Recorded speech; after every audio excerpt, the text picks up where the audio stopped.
شفنا خليط التوابل ديال راس الحانوت ديال الدجاج. دركي غادي نشوفوا خليط التوابل ديال راس الحانوت ديال اللحم. المكونات ديالو مختلفين بزاف على الاول.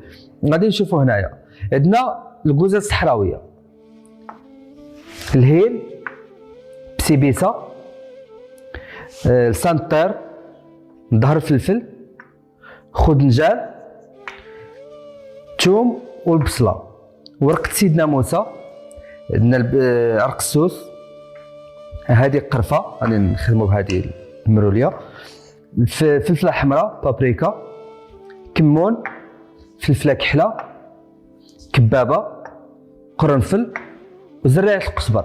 هادو كاملين راه حنا دايرينهم هنايا في المقله. غادي نمشيو غادي نسخنوهم عاد نطحنوهم. يلا نديوهم معنا. روح معنا باش يشوفوا كيفاش غادي نشعلوا عليهم النار ونخليهم حتى هما يسخنوا مزيان ويخرجوا ديك الزيوت ديالهم عاد نطحنوهم.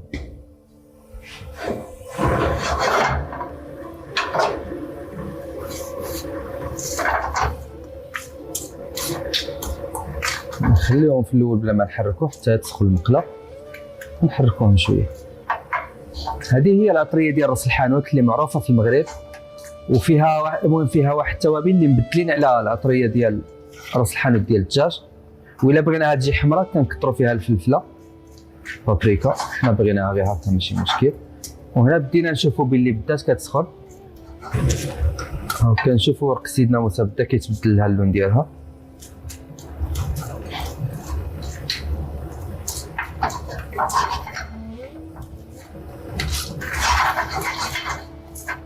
صافي كنبديو نحركو دابا مزيان.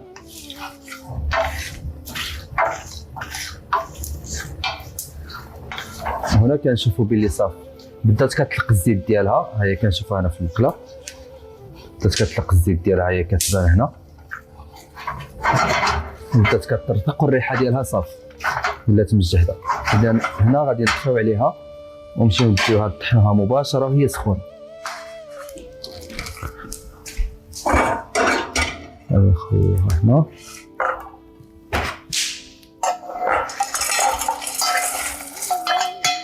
وخصها تنطحن وهي سخونه في الحال باش تقدر تخرج دوك الزيوت ديالها وتعطي النتيجه.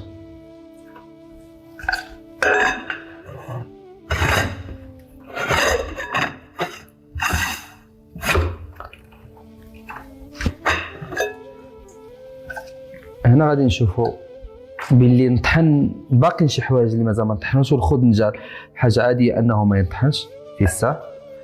هذاك الشيء علاش غادي نغربلوها حتى هي باش ما يبقاوش دوك الطرف كبار.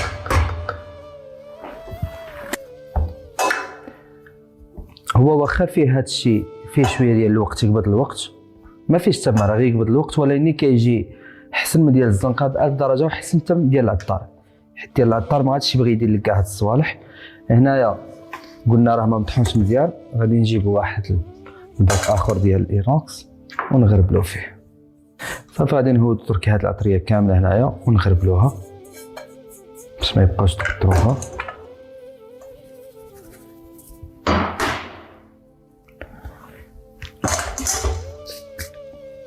غادي دركي نجيبو له البواطه ديالو اللي غادي نعمروه فيها، وراه فيه واحد الريحه اللي رائعه زعما غادي تحسوا بها.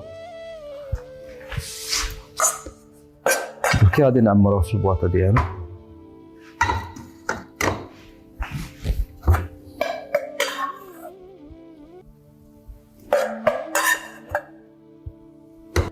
ودركي نكونوا كملنا الوصفه نتاع الخليط ديال راس الحانوت. من بعد ما شرينا راس الحانوت ديال اللحم، من بعد ما صاوبنا راس الحانوت ديال الدجاج، ونتلاقاو ان شاء الله في وصفه اخرى. وهنا نكونوا كملنا الحلقه ديال وصفات التوابل ولي ميلونج ديالهم، وغادي ندخلوا ان شاء الله في وصفات اخرين اللي هما متخصصين غير دابا غير في الطياب. ونتمنى يعجبكم المحتوى وديروا جيم وما تنساوش ديروا ابوني. مرحبا.